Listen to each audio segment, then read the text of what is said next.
त्यांनी मला एक धमकी दिली होती की तू इथून पुढे शिवाजी कोण होता हे पुस्तक वाटताना दिस.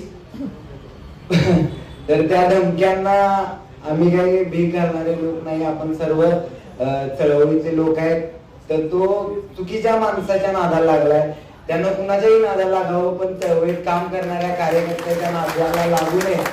आज 22 तारखेपासून आपला संघर्ष सुरू आहे आणि आपण सर्वजण पाहतोय की सर्वजण, सर्व पोलीस, सर्व यंत्रणा कशी त्या सत्ताधाऱ्यांच्या इशाऱ्यावर नाचते.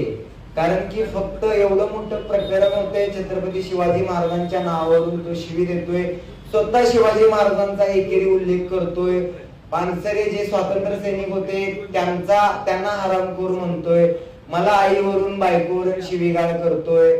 पण तरी सुद्धा फक्त एनसी स्वरूपाची कलम त्यांच्यावर दाखल होत आहेत. हे अत्यंत दुर्दैव आहे. ही लढाई ही फक्त सुरुवात आहे. उद्या आम्ही हायकोर्टामध्ये पिटिशन दाखल करतोय. खूप आपल्याला लढायला लागणार आहे, कारण की सगळंच त्यांचं आहे. सत्ता त्यांची आहे, पोलीस त्यांची आहे, यंत्रणा त्यांची आहे, सगळं त्यांचं आहे.